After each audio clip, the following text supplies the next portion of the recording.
Tem um número. Um único número que está, hoje, no centro de uma gigantesca batalha econômica aqui no Brasil. Uma batalha que está moldando o futuro de milhões de pessoas. Bora entender qual é? É esse aí, 15%. Parece simples, né? Mas esse número representa uma decisão que está dividindo economistas, políticos e, claro, toda a população brasileira.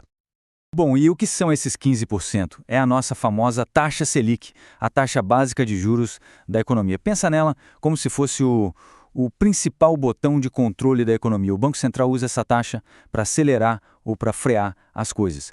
E o ponto é que, agora, ela está num patamar que a gente não via desde 2006.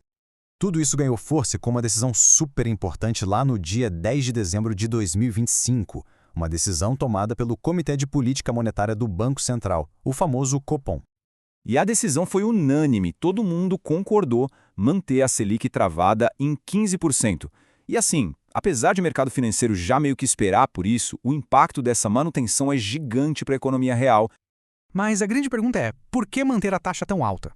E a resposta para isso revela o dilema enorme que o Brasil está enfrentando agora. Uma verdadeira queda de braço entre controlar a inflação de um lado e estimular o crescimento do outro. E essa imagem aqui resume perfeitamente a situação.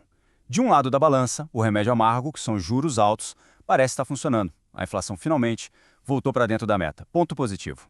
Só que do outro lado, esse mesmo remédio tem efeitos colaterais bem pesados. Como o próprio vice-presidente Geraldo Alckmin apontou, essas mesmas taxas de juros estão basicamente paralisando a economia, deixando o crescimento perto de zero. Certo? Com essa tensão toda no ar, o que o mercado financeiro está esperando que aconteça daqui para frente? Qual é a aposta dos especialistas? Olhando para essa linha do tempo, o consenso do mercado é bem claro.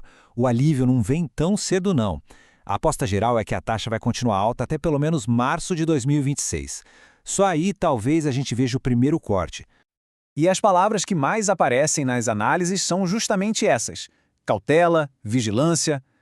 A ideia é que qualquer corte de juros no futuro vai ser um processo bem lento, bem gradual, sem pressa. Só que essa abordagem cautelosa não é unanimidade. Muito pelo contrário. Para uma parte enorme da população e da economia, o preço de manter esses juros tão altos já passou do limite do suportável. As críticas são fortes.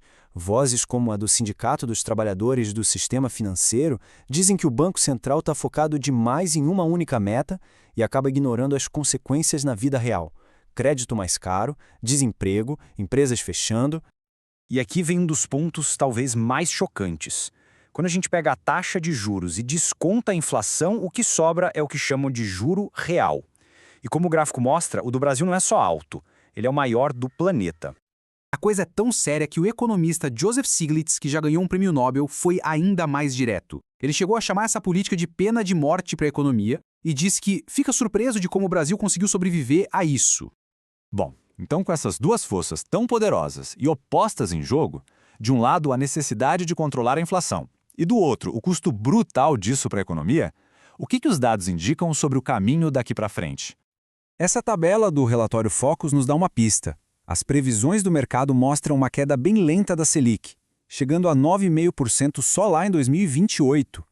Enquanto isso, a inflação segue um pouquinho acima da meta e o crescimento do PIB, bom, ele continua modesto, sem dar aquele salto. E isso nos traz de volta para a pergunta que não quer calar. Essa política de juros altos é um remédio amargo mais necessário para curar a inflação ou é um veneno que está paralisando a economia? O futuro do Brasil, sem dúvida, depende dessa resposta.